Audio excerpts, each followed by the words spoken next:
Okay, now we're recording. Right. Hello everyone, I'm Triple J from Jolt Studios. I am here with the writer, creator, director, CEO of Devil's Panties, Breeden.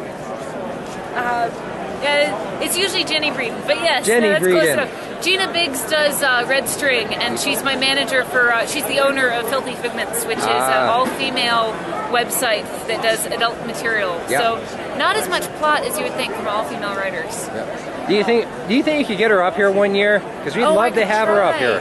Well, she just gave birth. Yeah. Hardcore woman. She does the conventions with babies, and so it's awesome. She'd need help with the plane ticket, definitely. Because it would be her and her husband and her baby. Ah, okay. So yeah. Well, we'll have to start up a Kickstarter project for that. Yes, most definitely. Right on. So thank you for just coming to the Calgary Expo. More often, most people go to Toronto or Vancouver. So it can be a little bit frustrating sometimes. No, I heard good things about your show, and I've been here before, a couple years ago. Yeah. Okay. Well, let's see here. First question. There are a lot of webcomics out these days, and more that come out every month. What do you think is the secret to your success and popularity? I'm afraid of some of my readers. if I don't post, they might come and try to find me. Is that the serious answer? When I started, I just did it to keep drawing every day, because when I was in college, I saw that you graduated from college, you got the day job to pay off your bills, and then you forgot to go back and do what you went to college for. So I found that drawing every day and posting online, where I knew people were going to read it, and I knew that there was repercussions if I missed an update, then I'd get people saying, "Hey, what happened?" And I'd lose some of the hard-won fans. Oh. So for me, it was an incentive to just keep drawing every day. Okay. And common question, but I still got to ask: why the name Devil's Panties? I do apologize. I know you must have asked this many times before. I mean, that's the whole point of the point of the title. Is to grab your attention, to make you stop and go, "Wait, what is this? Why?" I've got my business cards say it's not satanic porn, honest. Which, when handed to somebody, they stop and turn around and go, "All right, so if it's not satanic porn, then what kind of porn is it?" So it's definitely something, and it weeds out anybody who would be at all offended by anything like that, like Jesus smoking pot. Then they're not going to bother reading it. So I find that it's a good way of luring some people in and weeding out some of the people that would be horribly offended. Okay, so just curious, but I've heard about this. I've seen it through some YouTube videos as well as on your own website. The kilt blowing event at Emerald Con. Dragon Con. Dragon Con, yes. In Atlanta, Georgia. Yes. I was just wondering, have you ever... Yeah, there it is. Have you ever come under criticism for that? Not personally. There's been 2 separate occasions where I've heard that somebody saw a woman who was standing in the back of the room, horrified, going, "Why would you do something like this?" And we're like, "Who? Why not?" I mean, she agrees. It's equal opportunity sexism, and a guy who wears a kilt is usually pretty sturdy. It's a certain kind of guy. Yeah. And there was a woman who was on a forum who said how terrible that there's this woman who's assaulting men with her leaf blower. The poor men. Who signed a release waiver. There was a guy who responded to her. There was a guy who posted and responded with, "No, lady, she doesn't chase us down. We have to stand in line, sign a release form, and I'm not traditionally handsome, but one day a year, I get to stand up on a stage in front of 300 screaming women who are yelling for my body, and I get to be a piece of meat. Don't take this away from me." So I really love the idea that, number one, I'm making the men feel good. I want to make sure that they feel comfortable and that they, standing in front of a whole bunch of people who are catcalling you, and that the women don't traditionally, society is kind of doesn't approve of us being sexual, saying, "I have hormones and I think that's attractive." So having a safe place for a woman to be able to go, "Yeah, baby," to do the whole construction worker thing without being taken seriously, too much. That you don't have the repercussion of the guy coming up going, "Okay, so wheelbarrow."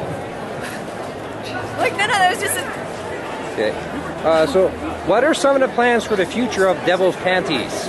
Obi is working on the digital book downloads. Oh, awesome. We are definitely looking into, we're working on book 6. That should be out in about a month or 2. Yeah, you actually got quite a fine collection. I've got books 1, 2, 3, 4, 5. Yeah, no, we're working on a lot of stuff. Still working on id, on Filthy Figments. Yeah. Obi's got a lot of plans. I think he's turning into the manager. I've always wanted somebody else to be the president of the company, and I'd be just an employee. Yeah. That way I'd just sit there and draw all day. Less blame heaped on you. The responsibility, and a lot of it is the business aspect of it. Yeah. So why did you want to draw porn for Filthy Figments? Because everybody says if it's not satanic porn, then what kind of porn is it? And I wanted to be able to hand them something and say, all right, well, this is porn. That and it is an off-balance society in that the U.S. at least has told women that it's not appropriate to have hormones. Yeah. That you're not supposed to want to do anything. You're not supposed to like porn. You're not supposed to. You're supposed to have a headache. Yeah. You're not. We've been told that we're ugly if we like our bodies and other people's bodies, and so I'm trying to do id is actually and also because people don't laugh enough in the bedroom. There is some funny shit that goes on in the bedroom, and they're just taking themselves too seriously.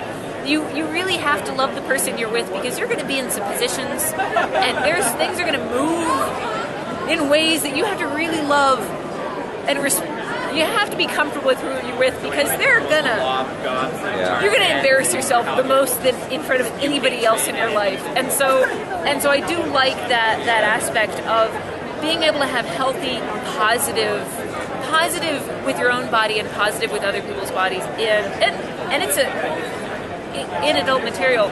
It's also very challenging as an artist. Guys don't always stay the same from panel to panel based on temperature and gravity. So it's a challenge as an artist to draw some positions.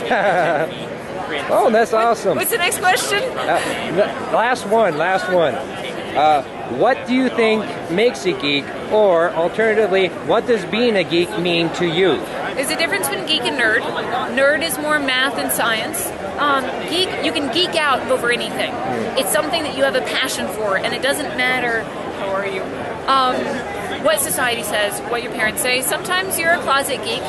I have seen people geek out over sports. Yeah. I have seen, there's fanboys, there's religious fanboys, there is fanboys having to do, there's fanboys fangirls about knitting. It's something that you get an overwhelming excitement over. All right. Again, thank you very much. Do you have anything you want to promote? Devil's Panties, id, Keep Us on Parade, Customers Suck, the store, Amazon. Find me on Amazon. The Devil's Panties on Amazon. We've got book 5 on Amazon. So yeah, just do a search on that and make sure it's from Jennie Breeden. Okay. Well, again, thank you for your time. Thank you for coming to Calgary Expo. Thank you very much. Beautiful. You are a wonderfully patient woman.